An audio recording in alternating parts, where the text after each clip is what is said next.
बघा लक्ष द्या, काय आपलं 1.1 जॉमेट्री है ना, त्यामधला क्वेश्चन नंबर 4. क्वेश्चन नंबर 3 पर्यंत आपलं झालेलं आहे की नाही.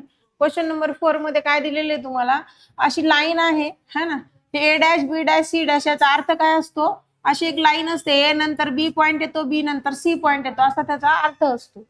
मग एसी काय तुमचं, एसी किती आहे 10 आहे, किती आहे 10. सीबी किती आहे तुमचं, सीबी म्हणजे एवढं है ना, किती दिलेलं आहे 8. आणि एबी तुम्हाला फाइंड करायचं, एबी काय करायचंय फाइंड करायचं. मग तुमच्याकडं एसी काय असणार आहे मला सांगा, लेंथ एसी किंवा डिस्टन्स एसी काय असणार आहे, length A B plus length B C. Length घ्या किंवा डिस्टन्स घ्या, ते मत असतं ते. मग मला सांगा ए बी माहित आहे का आपल्याला, नाही, जशाल तसं लिहायचं. बी सी किती आहे 8 आणि टोटल एसी किती आहे 10. मग हा 8 इकडे घ्या, 10 मायनस 8 किती होईल, ते किती होईल 2. मग ए बी किती आला 2, किती आला, मग इथं किती लिहिणार आपण 2. क्लिअर आहे, काही डाऊट आहे, लय लवकर आला रे उमग. चला लक्ष द्या, पुढे काय x dash Y dash Z, याचा अर्थ काय असतो, एक अशी लाईन आहे ठीक आहे, एक्स आणि झेड अशी मोठी लाईन आहे, त्याच्यामध्ये वाय आहे कुठेतरी, कुठे माहित नाही मला काहीच, पण अशी आहे, आधी एक्स येतो मग वाय येतो मग झेड येतो. मग तुमचं एक्स वाय किती आहे 17, हे इथून इथपर्यंतच असणार आहे है ना. मग तुमचं वाय झेड किती आहे 8, हे तुमचं वाय झेड. जरी हे मोठं छोटं दिसत असेल तरी समजून घ्या, हाताने काढलेली लाईन आहे. मग तुम्हाला काय काढायची, टोटल एक्स झेड काढायची आहे है ना, एक्स झेड. मग एक्स झेड काय असते, distance X Z is equal to distance X Y plus Y Z, distance X Y plus Y Z. Clear आहे, काही डाऊट आहे. एक्स वाय किती तुमचं 17 म्हणजे 17, वाय झेड किती तुमचं 8, 8 म्हणजे 8 ऍड करा किती होते 25, बरोबर. म्हणजे डिस्टन्स एक्स झेड किती आलं, किती आलं 25, बरोबर. क्लिअर, काही डाऊट आहे, अजिबात नाही. डिपेंड्स आहे की तुला आता ते पूर्ण काढायचं असेल त्या दोघांची बेरीज करायची. जर हा पार्ट दिलाय आणि पूर्ण दिलाय, त्या टोटल पार्ट मधून हा पार्ट मायनस करायचा एवढा, मग हा पार्ट भेटतो है की नाही. तर छोटा काढायचा असेल तर मायनस करायचा मोठ्यातून, आणि मोठा काढायचा असेल तर दोघांची प्लस करायची. ठीक आहे, पुढचा क्वेश्चन बघा. आता इथं पण तसंच आहे, A dash B dash C डॅशचा अर्थ काय असतो, अशी ए सी लाईन आहे आणि त्याच्यामध्ये कुठेतरी बी पॉइंट आहे. ए सी तुम्हाला दिलेलं आहे किती आहे 11 दिलेलं आहे, किती आहे 11. बी सी किती आहे 6.5. तुम्हाला आता ए बी काढायचं, काय काढायचे ए बी. मग ए सी काय असणार आहे A B plus B C, काय असणार आहे A B plus B C. मग distance A C equals to distance A B plus distance B C. मग ए सी डिस्टन्स आहे का तुमच्याकडं, आहे 11 आहे, ठेवून द्यायचं, जे दिलेले ते ठेवून द्यायचं. ए बी दिले का, नाही, ए बी जशाला तसं. बी सी दिले का, दिले 6.5. मग आता इथलं जर दिलं असतं तुम्ही दोघांची ऍडिशन केली असती, पण इकडे दिले, मग ह्याला इकडे नेऊन सबस्ट्रॅक्ट करायचं, वजाबाकी करायची. मग 11 मायनस 6.5 इक्वल्स टू ए बी.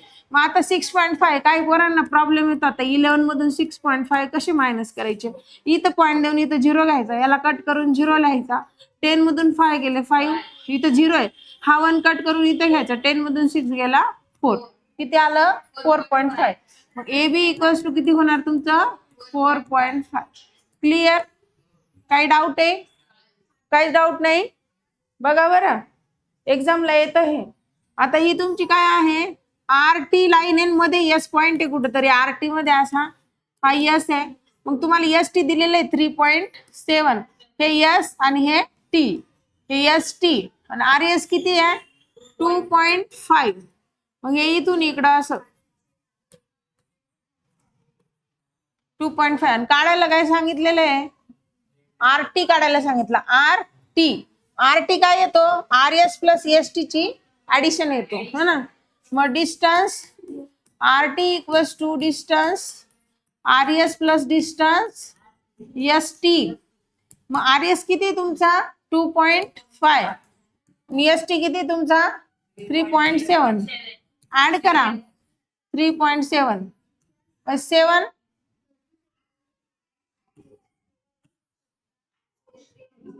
3.7. हा 5 आणि 7 12 1 कॅरी 3 आणि 2 5 आणि हा 1 6 6.2. मग तुम्हाला हे जे आर टी काढायला सांगितलं होतं ते किती आलं तुमचं 6.2.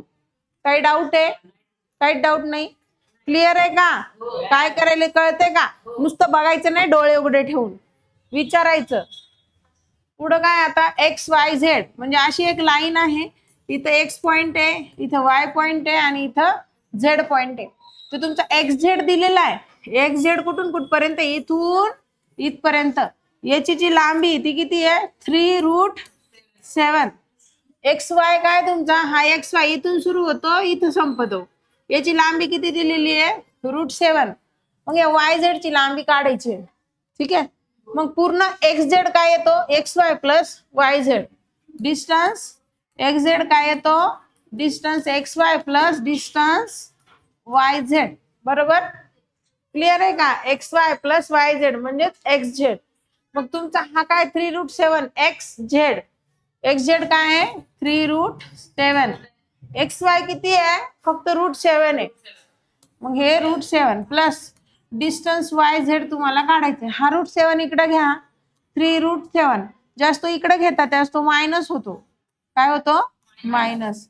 मग डिस्टन्स वाय झेड काय येणार तुमचं, हे 3√7 आहे आणि इथं मध्ये काही नसतो म्हणजे 1 असतो. काय असतो 1.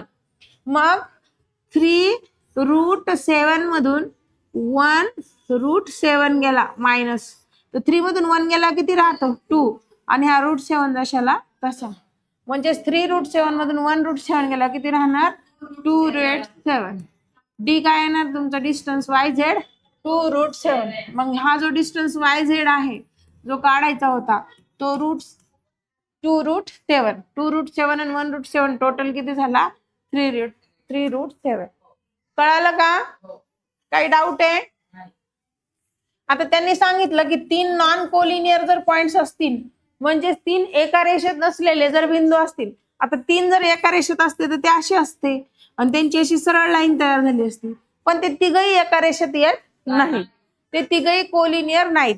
All 3 points are not collinear. मग which figure will form if 3 points are not collinear? The triangle will form. त्रिकोण तयार होईल. कोणती फिगर तयार होईल तर ट्रायंगल तयार होईल. कोणती तयार होईल ट्रायंगल म्हणजेच त्रिकोण तयार होईल. क्लिअर?